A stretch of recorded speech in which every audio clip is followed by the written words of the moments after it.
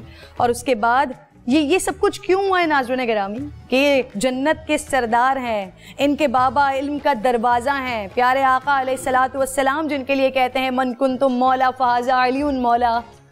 یہ سب کچھ کیوں ہو رہا ہے؟ نانا کے دین کو بچانے کے لیے ہو رہا ہے. پیارے آقا علیہ الصلاۃ والسلام کی تعلیم کو, ان کے علم کو بچانے کے لیے ہو رہا ہے, ہم تک پہنچانے کے لیے ہو رہا ہے. ورنہ یہ تو وہ ہستیاں ہیں کہ آقا علیہ الصلاۃ والسلام جہاں چاہتے ہاتھ رکھتے اس مقام کو, اس جگہ کو جنت کا گہوارہ بنا دیتے.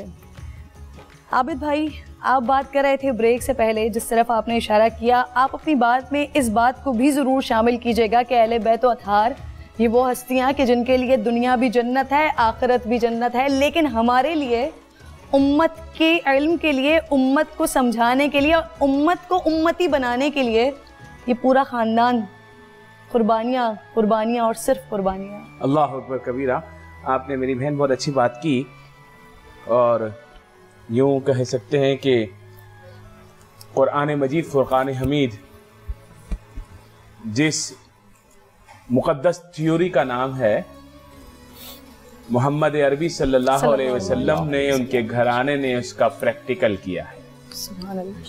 قرآن مجید فرقان حمید فرماتا ہے یا ایھا الذین آمنوا استعینوا بالصبر والصلاۃ ان اللہ مع الصابرین. اے ایمان والو, مدد مانگو صبر سے اور نماز سے, بے شک اللہ صبر کرنے والوں کے ساتھ ہے. جب ہم اہل بیت اطہار کے ساتھ ان معاملات کو دیکھتے ہیں جن سے روح کانپ جاتی ہے, اور جب ہم ان کے اختیار کو دیکھتے ہیں تو اختیار ایسا ہے کہ ہاتھ اٹھا دیں تو کایا ہی پلٹ دیں, یا اللہ ان دشمنوں کو ہلاک کر دے تو سب کے سب روئے زمین کے دشمن ہلاک ہو جائیں.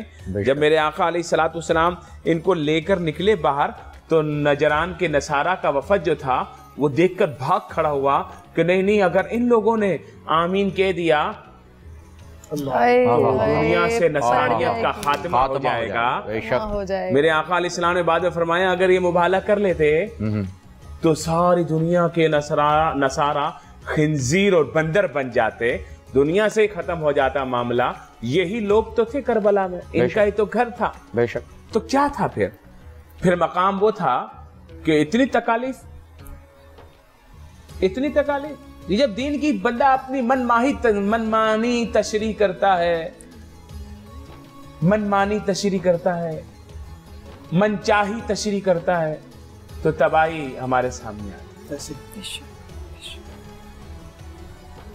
اذان ادھر بھی ہو رہی تھی جو یزید کا لشکر تھا, اذان ادھر بھی ہو رہی تھی جو امام پاک کا لشکر تھا, نماز ادھر بھی ہو رہی تھی جو یزید کا لشکر تھا, نماز ادھر بھی ہو رہی تھی جو امام حسین کا لشکر تھا, جماعت ادھر ہو رہی تھی. کچھ یزیدی ادھر پیچھے آ کے نیت باندھ لیتے تھے کہ ہمارے دل تو تمہارے ساتھ ہیں لیکن تلوار یزید کے ساتھ ہے کیونکہ تنخواہ وہ دیتا ہے. تو لوگوں نے پیسوں کے لیے ایمان بیچا, امت میں تفرقہ پیدا کیا, گستاخیاں توہینیں شروع کی. توہین کوئی صحابہ کرام کی شان میں کرے تو اس پہ بھی لعنت ہے, کوئی اہل بیت اطہار کی شان میں کرے تو اس پہ بھی لعنت ہے. بے شک. رحمت صرف اس کے ساتھ ہے جو رحمت والے نبی صلی اللہ علیہ وسلم کے ساتھیوں, ان کے گھر والوں, اہل بیت اطہار کے ساتھ ہے. بے شک. بے شک. جو ان میں سے کسی ایک کو بھی الگ کرے گا اس کے ساتھ رحمت نہیں ہے, لعنت ہے. نہیں. اور پھر جب ہم نے دیکھا کہ قرآن کا پریکٹیکل کیا جا رہا ہے تو قرآن مجید فرقان حمید کی اس آیت کو سمجھیے کہ یا ایھا الذین آمنوا استعینوا بالصبر والصلاۃ, صبر سے مدد مانگو اور نماز سے مدد مانگو. لیکن آخر میں فیصلہ فرما رہا ہے اللہ رب العزت جو ہے وہ صبر کرنے والوں کے ساتھ ہے. بے شک. اچھا اس کا مطلب یہ نہیں نماز پڑھنے والوں کے ساتھ نہیں ہے, نماز پڑھنے والوں کے ساتھ ہے, لیکن مسئلہ یہ ہے تمام نماز تو پھر دو طریقے سے پڑھی جا سکتی ہے نا. ایک تو فرما رہا ہے فوائل للمصلین, نمازیوں کے لیے خرابی ہے, حالانکہ ہم تو سمجھتے ہیں کہ بے نمازیوں کے لیے خرابی ہے, بالکل, لیکن وہاں اعلان فرما رہا ہے نمازیوں کے لیے خرابی ہے.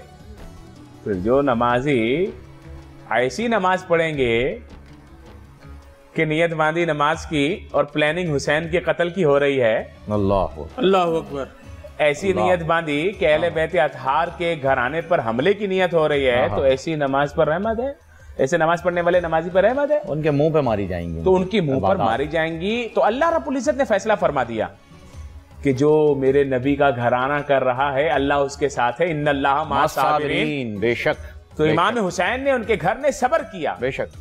اور میں قرآن کی قسم کھا کے کہتا ہوں جو مزاج قرآن, جو مزاج اسلام ہے, جو دین ہم نے رسول اللہ صلی اللہ علیہ وسلم سے سیکھا ہے, وہ یہ بتاتا ہے کہ اللہ اپنے بندوں کو ایسا پاور دیتا ہے, ایسا پاور دیتا ہے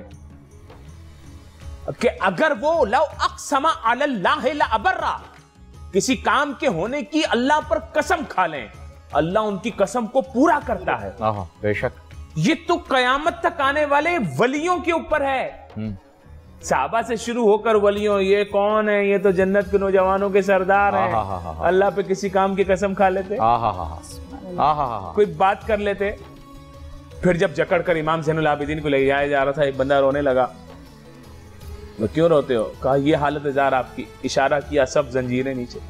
کہا اختیار تو ہمارا یہ ہے کہ یہ چیز کچھ بھی نہیں ہے. اللہ اکبر, اللہ اکبر. جب چاہیں دعا, لیکن ہم راضی برضائے رب ہیں. بے شک. تو واپس اشارہ کیا تو زنجیریں واپس پڑ جاتی. اور پھر جب معاملات تھوڑے دن گزرتے ہیں, امام زین العابدین اور سب اہل بیت اطہار اپنے گھروں میں ہیں, تو ایک بھاگا بھاگا آتا ہے, دروازہ بجاتا ہے, پانی پلا دو. واہ واہ واہ واہ. کہاں سے آیا؟ کچھ نہیں پوچھا, کھانا بھی کھلایا, پانی بھی پلایا. پھر ڈرتے ڈرتے پوچھتا ہے کہ آپ نے پہچانا؟ کہا میں تجھے بھی پہچانتا ہوں, تیرے باپ کو بھی پہچانتا ہوں. کہا اس کے باوجود آپ نے کہ میں قاتلان امام حسین میں سے ہوں, مجھے کھانا بھی کھلایا, پانی بھی پلایا. کہا وہ تمہاری تربیت تھی, ہماری تربیت ہے. سبحان اللہ. بے شک. یہ اہل بیت اطہار ہیں جنہوں نے دین کو سنبھالا ہے. بے شک. بے شک. جن کی قربانیوں نے دین نے اسلام کا علم قیامت تک کے لیے بلند کر دیا ہے. ہم ان کے ماننے والے ہیں. مولا علی کرم اللہ تعالی وجہہ الکریم اور ان کے گھرانے کا جو احسان اسلام پر ہے، میں اس کو سمرائز کرتا ہوں تھوڑا سا میں آپ کو، اس حدیث پاک کو بھی، کہ جب مقام غدیر خم کے مقام کی حدیث پر جب آئے، کھڑے ہوئے، فرمایا شروع ہوا، مجھ سے پیار کرتے ہو؟ کہا ہم سب پیار کرتے ہیں۔ کہا میں بھی تم سے پیار کرتا ہوں۔ پھر حضرت مولا علی کا ہاتھ پکڑا، سبحان کہا من کنتم مولا ہو فعلی مولا، جس کا میں مولا ہوں، جس کا میں مددگار ہوں، جس کا میں والی ہوں، جس کا میں ناصر ہوں، علی بھی اس کے مددگار ہے، علی بھی اس کے مولا ہے۔ آقائیت ان کو دی، اعلان فرما دیا، سب نے قبول کر لیا۔ اور پھر آگے چل کے کیا فرماتے ہیں؟ نظر الی علی عبادت، مولا کے چہرے کو دیکھنا بھی عبادت ہے، سبحان اللہ، ذکر علی عبادت، سبحان اللہ۔ یہ اہل تشیع کی کتابوں میں ہے کہ نہیں؟ یہ سارے حوالے اہل سنت کے میں دے رہا ہوں، کہیں کو یہ نہ بولے کہ یار یہ اہل تشیع لوگوں نے بات کی ہے۔ ابو محمد صاحب سے بھی جو ہے وہ اس کے اوپر میں آپ کے بعد ان سے اس بات کی تصدیق بھی کروائیں۔ ہاں یہ سب حوالے ہماری اہل سنت کی کتابوں کے ہیں۔ بالکل، آپ نے جو بھی اتنی پیاری بات کی نا مفتی صاحب، اس پہ میرے ذہن میں جو ہے نا وہ ایک بات رکی ہوئی ہے، کیونکہ آپ سے اکثر شعر آتے ہیں نا، تو میرے ذہن میں وہ بات اب اٹک گئی ہے کہ میں اس کو پورا کر دوں، کہ زندگی بخش دی بندگی کو، آبرو دین حق کی بچا لی، وہ محمد کا پیارا نواسا جس نے سجدے میں گردن کٹا۔ واہ واہ سبحان اللہ۔ اور پھر کمال آپ نے بات کی، تو میں ان احادیث کو چند کوٹ کرنا چاہ رہا تھا۔ نظر علی عبادت، ذکر علی عبادت، سبحان اللہ۔ اور فرمایا یہ خاص صحابی ہے نا، کرم اللہ وجہہ الکریم، سبحان اللہ۔ یہ صحیح ورڈ جو ہے وہ یہ ہے کرم اللہ وجہہ الکریم، مفعول ہے نا، اس لیے اس پر زبر ہے، کہ جس کے چہرے کو تکنا عبادت ہے، اللہ نے اس کے چہرے کو ایسی عزت دی۔ اب یہ حدیث حضرت اما عائشہ صدیقہ طیبہ طاہرہ سلام اللہ علیہ رضی اللہ تعالی عنہ کی ہے۔ میں نے اپنے بابا ابو بکر صدیق کو دیکھا، بار بار دیکھ رہے ہیں ایک طرف، وہاں مولا علی تشریف فرما ہے، بابا بار بار ایسے کیوں دیکھ رہے ہیں؟ کہا کیوں نہ دیکھوں یا بنیا تھا، اے میری پیاری بیٹی، رسول اللہ صلی اللہ علیہ وسلم نے فرمایا ہے نظر الی علی عبادت، علی کو دیکھنا عبادت ہے۔ سبحان اللہ، ماشاءاللہ۔ ابو محمد صاحب میں صرف ابھی جس آخری حدیث بیان کر دوں۔ جی۔ اب یہ مقام مولا کا، ہاں جی بے شک، خلفائے راشدین میں سے ہیں، عشرہ مبشرہ میں سے ہیں، ہمارے سر کے تاج ہیں، وہ مقام جو ان کو ملا، حسنین کے بابا ہیں، سیدہ زہرا کے سرتاج ہیں، سبحان اللہ عز و جل۔ فرمایا علی تمہاری مثال حضرت عیسیٰ کی طرح ہے، سبحان اللہ۔ دو گروہ تمہاری وجہ سے گمراہ ہو جائیں گے، ایک وہ جو تمہاری محبت میں اتنا آگے جائے گا تمہیں خدا کے مقام تک لے جائے گا، ایک وہ جو تمہارے بغض میں اتنا آگے جائے گا کہ تمہیں ماننے سے انکار کر دے گا۔ یہ مفہوم ہے، اور حدیث وہ ہے جیسے عیسیٰ علیہ السلام پر تہمت لگا دی معاذ اللہ، پھر ان کو قتل کرنے کے در پہ ہو گئے، پھر ان کو صلیب پر چڑھانے کے لیے آ گئے، میرے اللہ نے ان کو اٹھا لیا، بل رفعہ اللہ، بالکل بے شک، وہ دشمن حضرت عیسیٰ میں، اور پھر دوسرے محبت میں آ گئے کہ مسیح ابن اللہ، حضرت عیسیٰ اللہ کے بیٹے ہیں، بالکل انہوں نے بیٹا بنا لیا۔ تو یہ امت جس کے بارے میں فرمایا کہ ہمیشہ حق پر قائم رہے گی، اسی میں سے دو گروہ ایسے بھی آئیں گے۔ تو آج دیکھیں بغض علی میں لوگ اتنے آگے چلے گئے، بغض علی میں اتنے آگے چلے گئے کہ مولا کے ذکر کوئی شرک سمجھنا شروع ہو گیا۔ استغفر اللہ، استغفر اللہ، استغفر اللہ۔ تو یہ بشارت تو پہلے دے دی گئی تھی، اور کچھ لوگ ماننے میں ایسے ہو گئے کہ انہوں نے خدا ہی بنا لیا، جیسے کہ فرقہ نوسیری اور دیگر لوگ ہیں، بالکل۔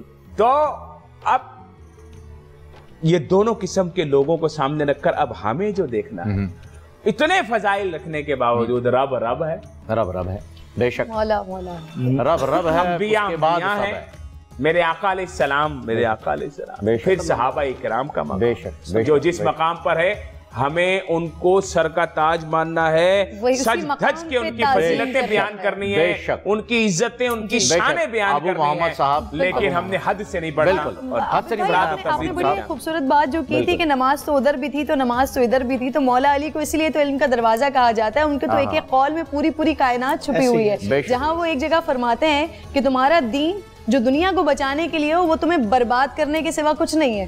ابو محمد بسم اللہ الرحمن الرحیم. بڑی محبتوں کا پیغام دنیا میں جا رہا ہے, ہم سارے اکٹھے بیٹھے ہیں تو ہم یہ چاہ رہے ہیں کہ آج بڑی محبت اور اطاعت کا پیغام یہاں سے جانا چاہیے. بے شک بے شک بے شک. میں حضرت علی رضی اللہ تعالیٰ عنہ کے فضائل پر مجھے ایک حدیث بڑی خوبصورت مل گئی, وہ کہیں ذہن سے نکل نہ جائے, اس کو سناتے ہوئے میں اپنی بات کو آگے بڑھانا چاہتا ہوں.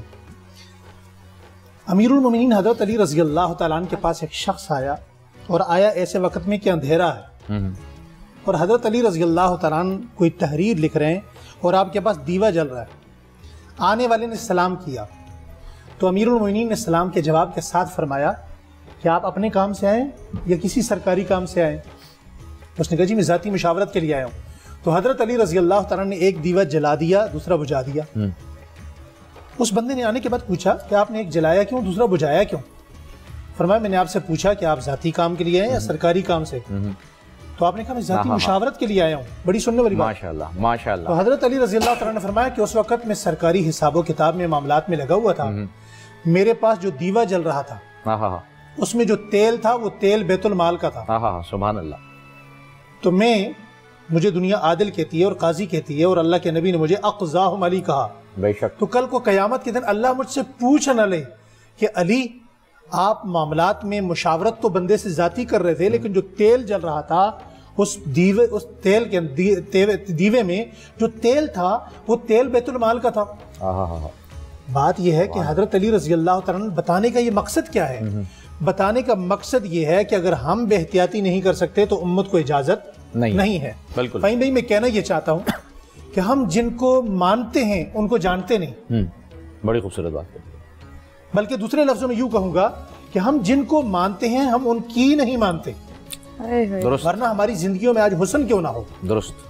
آج ہم حضرت علی رضی اللہ تعالیٰ کے کتنے فضائل و مناقب بیان کر رہے ہیں.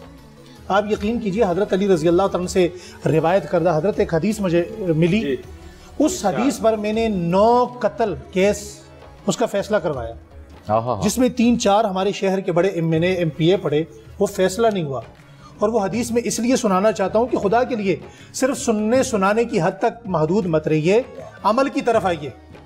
ہمارے لیے مشعل راہ ہیں, ہمارا نمونہ حضرت علی ہیں, یہ صحابہ, یہ خلفائے راشدین, یہ ہمارے لیے ماڈل ہیں, نقشہ ہیں. قرآن کریم کہتا ہے فَإِنْ آمَنُوا بِمِثْلِ مَا آمَنْتُمْ بِهِ فَقَدْ اهْتَدَوْا. تمہارے اعمال ان کی طرح ہوں گے تو قابل قبول ہیں, ورنہ قابل قبول نہیں ہیں.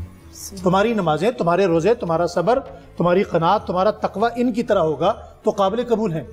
اس حدیث کو ویسے 3 صحابہ نے نقل کیا, حضرت ابو موسیٰ اشعری, عبادہ بن صامت اور حضرت علی رضی اللہ تعالیٰ. تو میں جو لوگ آج حضرت علی سے محبت کا دم بھرتے ہیں, آج کی سحری میں سن رہے ہیں, آج کا پیغام سن رہے ہیں, میسج سن رہے ہیں, میں ان تمام لوگوں کو یہ حضرت علی کا پیغام دینا چاہتا ہوں.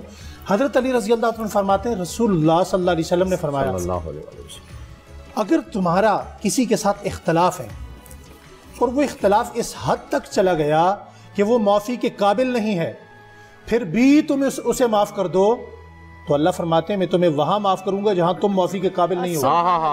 سبحان اللہ سبحان اللہ ماشاءاللہ. فرمایا اگر تمہیں اب دیکھیں نا, ابن ملجم معافی کے قابل ہے, آپ حضرت حسن کو کیا وصیت کر رہے ہیں, اگر میں دنیا سے چلا جاؤں تو تم اسے معاف کرنا چاہو تو تمہیں اختیار ہے. کیا فرمایا اگر تمہارے ساتھ کوئی ایسی زیادتی کر چکا, سینکڑوں لوگ ایسے ہماری زندگی میں موجود ہیں, آج ہمارے کتنے لوگوں سے اختلاف ہیں, لیکن یہ پیغام میں حضرت علی کا دے رہا ہوں آپ کو. فرمایا کہ اگر کوئی شخص ایسا ہے جس نے ایسی غلطی کر لی جو معافی کے قابل نہیں, فرمایا تم اسے پھر بھی معاف کر دو, تو اللہ فرماتے ہیں میں تمہیں وہاں معاف کروں گا جہاں تم معافی کے قابل نہیں, کیونکہ وہ بندہ تمہارے ہاں معافی کے قابل نہیں تھا. اور اگلا جملہ اسی حدیث کا اگلا جملہ, فرمایا اگر کوئی بندہ ایسا تھا تمہاری زندگی میں کہ وہ معافی کے قابل نہیں تھا اور تم نے معاف نہیں کیا, تو فرمایا میں اللہ بھی تمہیں وہاں معاف نہیں کروں گا جہاں تم معافی کے قابل نہیں ہوگے. اب ایمانداری سے سوچئے کہ کیا ہم سب مل کر, یہ وجود تو ہمارا کپڑوں میں چھپا ہوا ہے, ہم اللہ کے ہاں معافی کے قابل ہیں نہیں, تو آئیے اس حدیث پر عمل کیجئے. یہ ہمارے بابا, یہ ہمارے بڑوں کی تعلیمات ہیں حضرت علی رضی اللہ تعالیٰ عنہ کی. جہاں تک بات ان کے فضائل کی مناقب کی ہے، یقین کیجئے ہمیں تو حضرت علی رضی اللہ تعالیٰ عنہ سے محبت، مجھے وہ حدیث پھر یاد آ گئی. حضور صلی اللہ علیہ وسلم نے فرمایا منافق ہے وہ بندہ جس کے دل میں علی کی محبت نہ آئے. منافق ہے وہ بندہ جس کے دل میں علی کی محبت نہ آئے. یہ تو فتویٰ کس کا ہے؟ یہ کسی مفتی صاحب کسی مسلک کا بھی نہیں، نہ شیعہ کا نہ سنی کا، یہ تو آقا دو عالم صلی اللہ علیہ وسلم کی بات ہے. اور اگلا جملہ آپ صلی اللہ علیہ وسلم نے کیا فرمایا؟ فرمایا مومن ہے وہ بندہ جس کے دل میں علی کی محبت. بے شک. یعنی مومن کی نشانی یہی ہے کہ آپ نے حب علی رکھنا ہے. اور جو بات میں آخری اگر 30 سیکنڈ میں اجازت دے تو میں اپنی بات مکمل کروں. دیکھیے بات یہ ہے کہ ہمیں ان کی تعلیمات کی طرف آنا چاہیے، صرف سننے سنانے کی حد تک نہیں، ہمیں ان کی تابعداری کی طرف آنا چاہیے. ان کے اعمال کیا تھے؟ ایک جملے سے سمجھیے، حضرت حسین رضی اللہ تعالیٰ میدان کربلا میں انتہائی زخمی ہونے کے بعد کیا کر رہے ہیں؟ قرآن کریم کی تلاوت کر رہے ہیں. آج رمضان المبارک کا مہینہ، ہماری زندگی میں قرآن کریم کی کتنی ایک تلاوت ہے. ان سے کسی نے پوچھا آپ یہاں قرآن پڑھ رہے ہیں؟ فرمایا مجھے کیا ہوا کہ میں قرآن پاک کی تلاوت نہ کروں؟ میری نانی خدیجہ نے، نانا مصطفیٰ نے، میرے بھائی حسن نے، بابا علی نے، اماں فاطمہ نے کسی حال میں قرآن کریم کی تلاوت نہیں چھوڑی. تو کیا فرمایا؟ پڑھو ہر دم درود ان پر، لیاقت ہو تو ایسی ہو. علی بابا، نبی نانا، شرافت ہو تو ایسی ہو. سر سجدے میں رکھ کر حسین نے یوں سنایا کلام اللہ، فرشتے بھی ہوئے حیران. تلاوت ہو تو ایسی ہو. سبحان اللہ بھائی، تلاوت ہو تو ایسی ہو. علامہ صاحب آپ کی جانب آؤں گا، لیکن میں چاہ رہا ہوں کہ ایک منقبت جو ہے، اور اس سے پہلے کیونکہ کافی دیر سے آپ خاموش بیٹھے ہیں، میں چاہ رہی ہوں آقا بھائی کہ آپ سے بھی ایک دو سوال ذرا لے لیں. انشرا ہیں، فرحانہ ان کی والدہ کا نام ہے. ہر 2 ہفتے کے بعد بخار ہو جاتا ہے ان کو. رپورٹس جو ڈاکٹرز نے دی ہیں وہ بالکل کلیئر ہیں. انشرا نام کی ایک بچی ہے اور فرحانہ والدہ کا نام ہے. کوئی نظر کے معاملات ہیں جو ہر 2 ہفتے کے بعد وہ بخار ہو جاتا ہے، پھر اترتا نہیں ہے، پھر آپ ڈاکٹر کے پاس جاتی ہیں، پھر آپ اینٹی بائیوٹکس کھاتی ہیں، آپ کو میڈیسن ملتی ہے، 2 ہفتے آپ ٹھیک رہتی ہیں، اس کے بعد پھر یہ مسئلہ ہو جاتا ہے. تو ایک تو اس بچی کو نمازوں کی پابندی کروا کے ہر نماز کے بعد سورہ بقرہ کی آخری 2، سورہ حشر کی آخری 3، سورہ قلم کی آخری 2 اور 7 مرتبہ سورہ فلق، 7 مرتبہ سورہ ناس. دوبارہ عرض کیے دیتا ہوں، اس کو نماز کی پابندی کرائیں. ہر نماز کے بعد سورہ بقرہ کی آخری 2، سورہ حشر کی آخری 3 اور سورہ قلم کی آخری 2 اور سورہ فلق اور سورہ ناس 7 مرتبہ اول و آخر درود پاک پڑھا کے یہ بچی اپنے اوپر یہ آیات کو دم کرے اور پانی پیے. انشاءاللہ آپ دیکھیں گے کہ 1 ہفتے کے عمل کے بعد پھر یہ بخار انشاءاللہ تعالیٰ اس کی لائف سے چلا جائے گا انشاءاللہ. ایک اور ندیم صاحب ہیں، نغمانہ غالباً ان کی والدہ کا نام ہے یا نعمانہ ہے. کہہ رہی ہیں کئی دن بھوک نہیں لگتی ہے، الٹیاں ہوتی ہیں، ڈرپ پہ زندہ ہیں. اللہ اکبر، اللہ رحم کرے. یہ ایک تو ویسی بھوک کا نہ لگنا بہت بڑی پریشانی، پھر وامٹنگ ہو جانا، اور اس کے بعد پہ ظاہر ہے کیا حشر ہوگا آپ کی اس وقت صحت کا، کتنی کمزوری آپ محسوس کرتے ہوں گے. تو فجر کی سنت اور فرض کے درمیان، فجر کی سنت اور فرض کے درمیان 11 مرتبہ درود تنجینا، 11 مرتبہ سورہ فاتحہ، یا سلامو یا حیو، یا سلامو یا حیو 111 مرتبہ پڑھیں اور آخر میں پھر 11 مرتبہ درود تنجینا پڑھ لیں. پانی پہ دم کر کے پی لیں. اور رمضان شریف میں اس عمل کو آپ افطار کے بعد اور سحر میں 2 وقت کر سکتے ہیں. آپ انشاءاللہ اس کی پابندی کریں اور اس کے نتائج آپ دیکھیں گے، کیونکہ سورہ فاتحہ جو ہے وہ سورہ شفا ہے، درود تنجینا جو ہے وہ بہت بڑی رحمت ہے. تو یہ یا سلامو یا حیو کا وظیفہ کریں.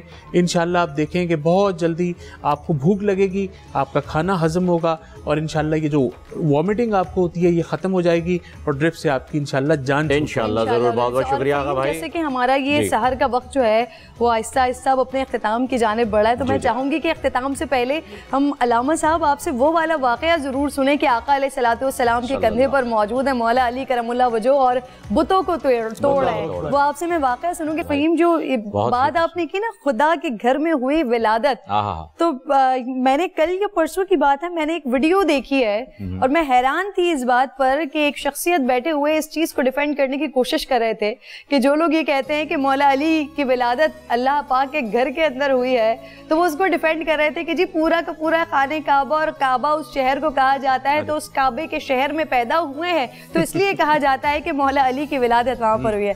خانہ کعبہ کے اندر بت نہیں تھے، کوئی بت خانہ کعبہ کے اندر نہیں تھا، بت سارے خانہ کعبہ کے باہر تھے.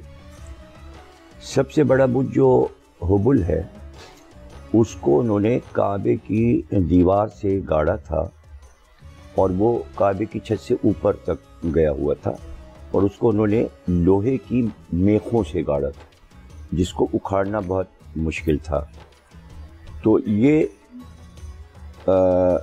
صفا مروہ یعنی تھوڑے قدم قدم پر تھوڑے فاصلے پر یہ 365 بت لگے ہوئے تھے اور وہ باری باری ان بتوں پر جاتے تھے, چڑھاتے تھے اور وہ سب جو ان کے کافروں کے رسومات تھے وہ کرتے تھے. تو اسی طرح ایک صفا کی پہاڑی پہ لگا تھا اور ایک مروہ. اندر جو دیواریں تھیں خانہ کعبہ کی اس پر تصاویر لگی تھی. تصاویر میں انہوں نے فرشتوں کی تصویریں بنائی تھیں. وہ جو چڑھاوے لوگ لے کے آتے تھے طغروں کی شکل میں وہ سارے وہاں پر لگا دیے گئے تھے. تو ان تمام چیزوں کو جو ہے وہ اپنی چھڑی سے رسول اللہ نے وہ سب تمام چیزیں گرائیں اپنے عصا سے. اب رہ گیا یہ جو بڑا بت ہے جسے توڑنے کے لیے آپ نے حضرت علی سے کہا کہ بھئی اسے توڑنا ہے, یہ خانہ کعبہ میں چسپاں ہے اور ٹھکا ہوا ہے اور اس کو توڑنا ہے, تو میں تمہارے کاندھے پر سوار ہو جاؤں اور میں اس کو توڑتا ہوں. تو مولا کائنات جھکے اور رسول اللہ نے قدم دوش پہ رکھے حضرت علی کے. اب حضرت علی نے اٹھنا چاہا تو نہیں اٹھے, تو رسول اللہ اتر گئے آپ کے دوش سے اور کہا کہ دیکھو بار نبوت اب میرے بعد کوئی نہیں اٹھا سکتا. یہ دلیل ہے کہ میرے بعد اب کوئی نبی نہیں ہوگا, یعنی وہاں پر ختم نبوت کی دلیل رسول اللہ نے وہیں قائم کر دی, میرے بعد اب کوئی نبی نہیں آئے گا. یہ بات ثابت. علی تم میرے دوش پر آؤ اور تم توڑو. یہاں سے رسول اللہ جھکتے ہیں اور کہتے ہیں میرے دوش پر آؤ, اور کچھ وقفہ ہوا, یعنی حضرت علی نے کچھ دیر کی دوش پہ, تو رسول اللہ نے مڑ کر دیکھا بھئی دیر کیوں کر رہے ہو, آؤ میں جھکا ہوں میرے دوش پہ آؤ. تو دیکھا آپ اپنے نالین کے تسمے کھول لے. کہا نا نا نا نا ایسے ہی چپلیں پہنے ہوئے نالین پہنے ہوئے دوش پہ, کوئی ضرورت نہیں ہے نالین پہ. تو اسی طرح حضرت علی سوار ہوئے اور اس کو اشعار میں نسیم امروی صاحب نے, جوش صاحب نے, سب نے جب تعریف کی ہے علی کے شادی کی, تو اس میں امامے سے لے کے اور تمام چیزوں کی جب تعریف کی تو اس میں نالین کے لیے کہا نالین وہ جو دوش رسول تکے بار بار, یعنی ہر چیز کی ایک بلندی ہے. تو دوش پر حضرت علی آئے اور اس کے بعد آپ نے اس کو توڑنا شروع کیا حبل کو, اور آپ خود فرماتے ہیں کہ وہ اتنا مضبوط اس میں لگا ہوا تھا میخوں سے کہ اس کو اکھاڑ کے جب پھینکا ہے اور اس کا سر الگ کیا ہے تو زمین پہ باقاعدہ دھمک ہوئی ہے. اور یہ واقعہ اس وقت ہوا ہے کہ جب کوئی نہیں تھا. حبل جب توڑا گیا ہے تو رات کو توڑا گیا ہے, اور حضرت علی رات کو آئے ہیں اور رسول خدا آئے ہیں, اور اس کے بعد جب صبح یہ سب اٹھے دیکھا تو حبل ٹوٹا ہوا پڑا ہوا تھا, اور تمام بت توڑے جا چکے تھے جو اطراف خانہ کعبہ تھے, سب کے ٹکڑے ٹوٹے ہوئے پڑے تھے. تو ایک صورتحال یہ ہو گئی بتوں کے توڑنے کی. ظاہر ہے کہ یہ فتح مکہ جو ہے وہ بھی ہے, تو فتح مکہ کا خاص واقعہ یہی ہے بتوں کا توڑنا. پر نور سحر اور ذکر خدا نبیوں کی مدح سرائی. پیغام سنا اے باد صبا پرکیف صاحب آئی. پوشیدہ ہے ایمان کی راہ اللہ کی کتاب مقدس میں.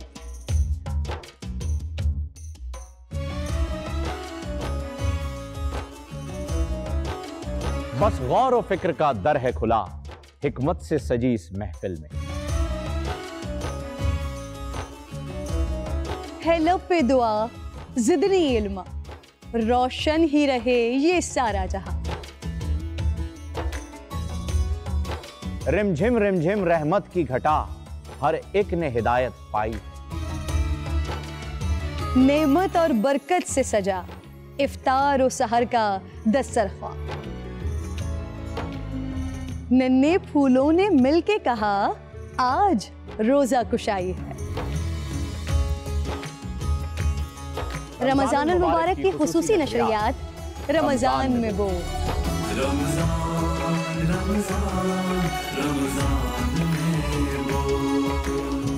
رمضان المبارک کی خصوصی نشریات رمضان میں بول فہیم خان اور کرن ناز کے ساتھ روزانہ صبح 3 بجے سحر ٹرانسمیشن اور شام 5:30 بجے افطار ٹرانسمیشن صرف بول انٹرٹینمنٹ پر.